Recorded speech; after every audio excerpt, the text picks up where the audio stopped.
So students EMI build 24 करते हैं।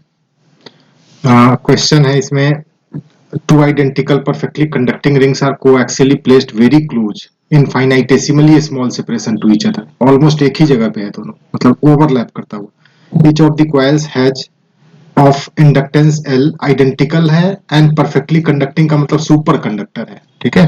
Carries current I not in same direction, how much minimum amount of work has to be done in making their separation infinitely large. इन दोनों को infinite तक move कराना है, तो in the process external agent का वर्क डन हमें निकालना है, ठीक है। क्वेश्चन ये है। नाउ इस क्वेश्चन में कॉन्सेप्ट क्या लगना है इसकी बात कर लेते हैं।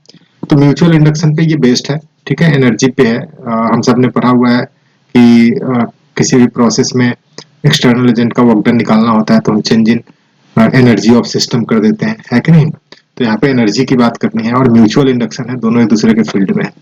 सो कॉन्सेप्ट इज फर्स्ट, तो म्यूचुअल इंडक्टेंस निकालने के लिए अगर मैक्सिमम फ्लक्स लिंकेज है तो M is equal to root L1 L2, NCERT में हम सब करते हैं, ये लगाना है। इसको प्रूफ भी किया जा सकता है, डिराइव भी किया जा सकता है। दूसरा, total energy in system of two coils, जब भी दो कॉइल का सिस्टम है और इंटरैक्ट करता हुआ है, मतलब पहले का फ्लक्स दूसरे में, दूसरे का फ्लक्स पहले में है, तो टोटल एनर्जी हम लिखते हैं सेल्फ एनर्जी, मतलब दोनों के सेल्फ इंडक्टेंस की वजह से, और दूसरा म्यूचुअल एनर्जी प्लस माइनस करके, अगर ऐड हो रहा है फ्लक्स तो इसका मतलब प्लस में, सब्ट्रैक्ट हो रहा है तो माइनस करके MI1 I2 बहुत इजीली निकाला जा सकता है। Self energy plus mutual energy is total energy.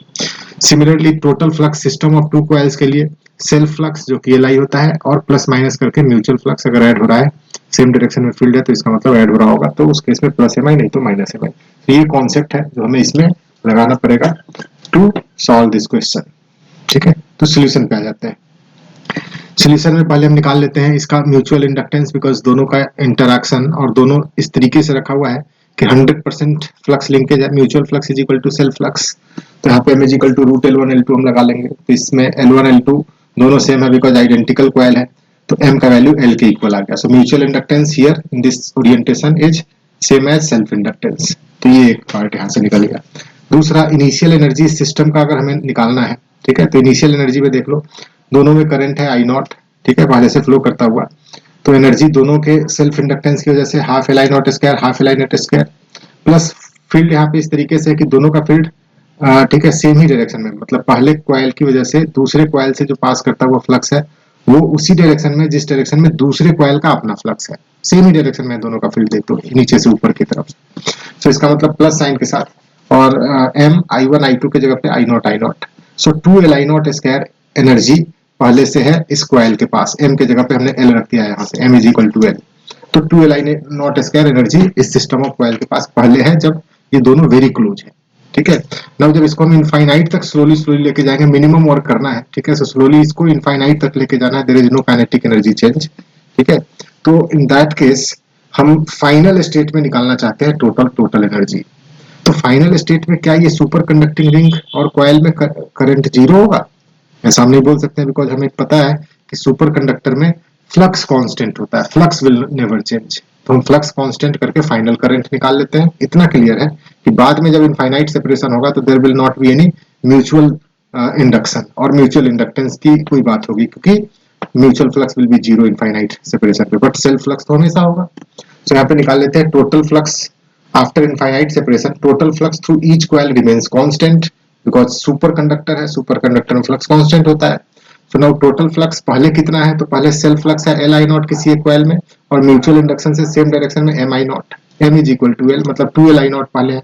बाद में लेट से करंट किसी एक कॉइल में I0 से चेंज करके I हो गया, तो बाद का जो हो जाएगा हमारा फ्लक्स सेल्फ फ्लक्स होगा L इंटू I। तो यहाँ से I का वैल्यू 2I0 आ गया, ठीक है। मतलब फाइनली जब ये इनफाइनाइट पे है कॉइल्स, तो करंट कितना फ्लो कर रहा है 2I0 दोनों में, and there is no mutual induction, mutual flux नहीं। So final energy we can calculate half Li square, दोनों का सेल्फ एनर्जी इनटू 2, दोनों सेम ही है क्योंकि L भी सेम है और करंट भी सेम है, तो 2 टाइम्स कर दिया हमने। नाउ I का वैल्यू यहाँ से रख देते हैं 2I0, तो ये बन गया हमारा 4Li0 स्क्वायर एनर्जी, बाद का एनर्जी है, पहले कितना है 2Li0 स्क्वायर। नाउ इन दोनों से हम work done by external agent is equal to change in potential energy करके निकालेंगे तो आंसर आ जाएगा 2Li0 स्क्वायर, ठीक है। मतलब एनर्जी यहाँ पे पहले से पहले है 2Li0 स्क्वायर, बाद में 4Li0 square, so energy is increasing, है ना, एनर्जी इंक्रीजिंग है, work done by external agent is positive. ऐसे भी देख लेते हैं, मतलब ये दोनों ही मैग्नेट है, ये इस तरीके से मैग्नेट बनेगा, नॉर्थ पोल साउथ पोल, फिर ऐसे बनेगा ये इनिशियली जब तक इंटरैक्ट कर रहा है north pole south pole, so north और साउथ दोनों अट्रैक्ट करता हुआ सिचुएशन है, तो खींचने में एक्सटर्नल एजेंट को कुछ पॉजिटिव वर्क करना पड़ेगा, सो पॉजिटिव वर्क आ रहा है। So this is the answer of the question.